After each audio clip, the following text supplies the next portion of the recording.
Council of Fashion Designers of America have actually reached out to designers, stylists and casting agents, asking them to not work with underage girls, girls that are too thin, and to be ethnically more aware.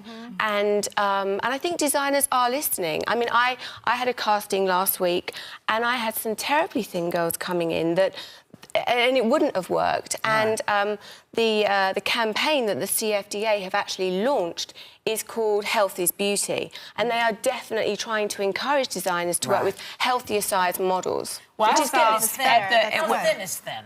When you say they were too thin, how thin? I mean, 0 is the size that they like. So are these like minus 10? What are these girls? Or is it more BMI? Like, you know how we measure it with our health? Is it body mass index? Is it about that rather than... Because they're all different heights and sizes. You can't just set a weight necessarily. Yeah.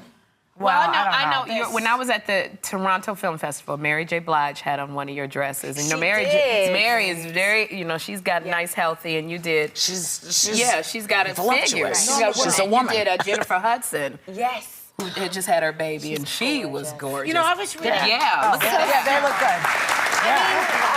Is that Jennifer? Yes. But, you know, the other thing, Victoria, that you are conscious of, that other designers may or may not be conscious of, is that not every woman fits this particular mode. And so you make things that will look good on women that have breasts and have a little hips and have some booty. I mean, that's the whole thing.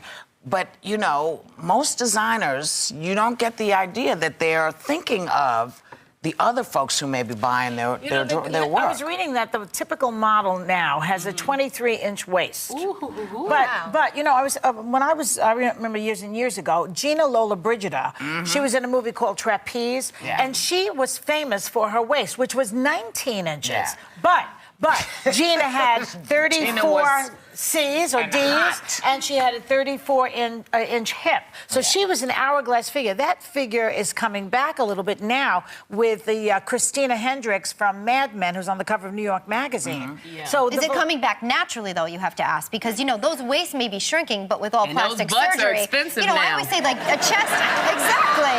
Well, I just think, like, you know, you have... It's sort of like an anorexic's disguise, you know what I mean? You go thin, and then you get a boob job. I'm just telling you. It's, you know, is it a natural... But the thing about just the visual of that. But the 23-inch waist works in a certain way because they're straight up and down, these girls. And like I said yesterday, they're like hangers for clothing. And I think it just sits on their bodies. And I think that, you know, some of these girls, most of these girls are naturally thin, and I don't think that we should be discriminating against someone because they're too thin or too curvy or too large or whatever it is. And what I loved about dressing Jennifer Hudson is how sexy she looked, and it shows that you don't have to be tiny. It's about getting the proportions right. Maybe you need to speak to Victoria since you're going to the Oscars. I'll make you an Oscar dress.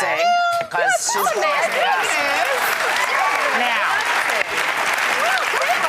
we're going to go and come right back because we have that power.